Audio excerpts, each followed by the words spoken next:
बिहार विधानसभा की 2 सीट गोपालगंज और मोकामा पे उपचुनाव हो रहे हैं। एक तरफ जहां भारतीय जनता पार्टी ने उम्मीदवारों का ऐलान कर दिया है, तो वही दूसरी तरफ चिराग पासवान की पार्टी में बैठकों का दौर जारी था। जहां एक तरफ चिराग पासवान ने यह तय किया था कि वो चुनाव नहीं लड़ेंगे, उपचुनाव जो दोनों सीटों पर होगी नहीं लड़ेंगे। वजह जो है वो चूंकि जेडीयू किसी सीट पर चुनाव नहीं ले रही थी। अब तक जेडीयू के खिलाफ मजबूती से चिराग पासवान चुनाव लड़ते आए हैं, जेडीयू को कमजोर करते आए हैं। लेकिन इस वक्त की बड़ी खबर, चिराग पासवान ने बड़ा फैसला लिया है। क्योंकि महागठबंधन के अंदर अब तक तय नहीं हुआ है, लेकिन जो खबरें सामने निकल के आ रही है कि महागठबंधन के अंदर जो फैसला हुआ है, एक सीट मोकामा राजद लड़ेगी और दूसरा जो गोपालगंज की सीट है वो जेडीयू लड़ेगी।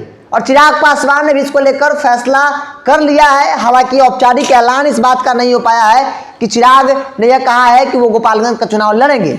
अंदर खाने से जो खबर निकल के आ रही है, क्योंकि लोक जनशक्ति पार्टी रामविलास में लगातार बैठकों का दौर जारी है और उस बैठक में जो जिन बातों को लेकर चर्चा सबसे ज्यादा हो रही है वो गोपालगंज सीट है। क्योंकि गोपालगंज से जेडीयू लड़ेगी, यह लगभग तय हो चुका है। वहां से जेडीयू के उम्मीदवार होंगे। पिछली बार कांग्रेस लड़ी थी, इस बार जेडीयू लड़ेगी और जेडीयू लड़ेगी तो चिराग पासवान मजबूती से उस सीट पर चुनाव लड़ेंगे।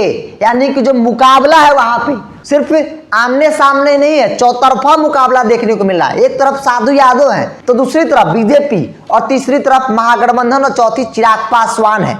यानी कि मुकाबला चौतरफा दिख रहा है। जो गोपालगंज का रन होगा वो पूरी तरह से मजबूती से तमाम दलों द्वारा लड़ने की तैयारी में लग गई है। जेडीयू वहां से चुनाव लड़ेगी और जेडीयू लड़ेगी तो चिराग पासवान 100% चुनाव लड़ेंगे। अब तक हर वो सीट पर चुनाव लड़े हैं जहां पर जनता दल यू चुनाव लड़ी है और चिराग पासवान के बैठक में यह लगभग तय हो चुका है। क्योंकि हालांकि औपचारिक ऐलान इस बात का नहीं हुआ है, लेकिन यह कहा जा रहा है कि अगर जेडीयू गोपालगंज चुनाव लड़ेगी तो चिराग पासवान की पार्टी भी चुनाव लड़ेगी।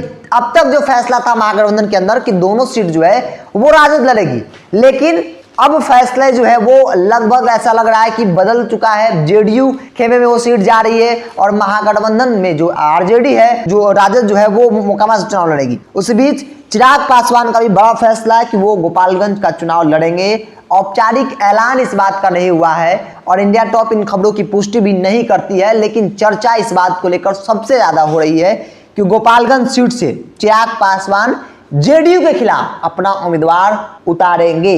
बीते विधानसभा चुनाव में चिराग पासवान ने हर वो सीट पर उम्मीदवार दिए जहां जहां जनता दल यू चुनाव लड़ी। यानी कि उनकी लड़ाई सीधे तौर पर जनता दल यू से थी, जनता दल यू को कमजोर करने की।